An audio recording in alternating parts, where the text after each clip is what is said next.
Thank you so much for your comments. And somebody, Andrew Bishop, says you're quite correct about Matt Hancock, but your impression of Frankie Howerd sounds nothing like him. My impression of Frankie Howerd, well, it's not really an impression of Frankie. No. It's a bit of an impression of Frankie Howerd mixed with Keneth Williams, because there's that sort of sound comes out as well. It's how I imagine Matt Hancock ought to talk in the stationery cupboard. Oh, come into the stationery cupboard. Oh, no. Oh, look, there's a book.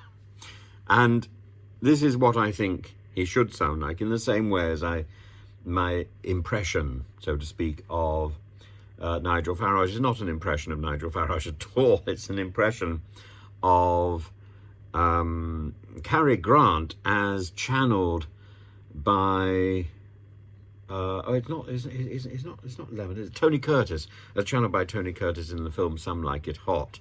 So so again, my Nigel Farage is not an impression of Farage. My Matt Hancock is not an impression of Matt Hancock's.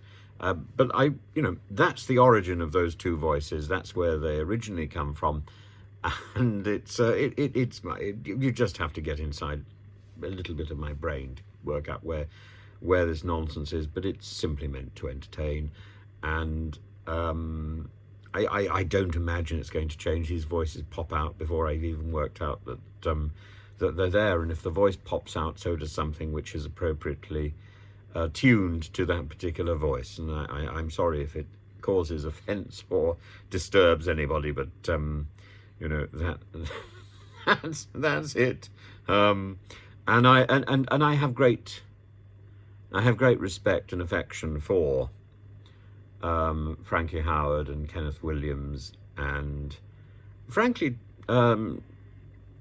Cary Grant. I very much enjoyed the TV series about his life, and I love the film Some Like It Hot. There's a musical adaptation which I hope will find its way over to the West End, because some of the songs are good. A lot of the songs are not, but it could be an interesting show. I think the better show in Broadway at the moment is the one based on The Great Gatsby.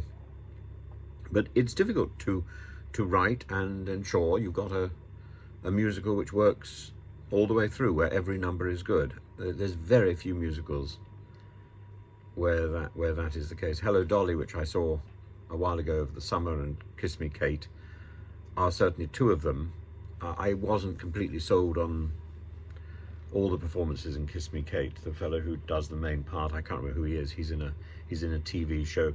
Certainly when I saw it, he was a bit lackluster. I've seen some footage of the film, which will be out in cinemas, and he looked much better. I'm sorry he didn't deliver that performance when I was there.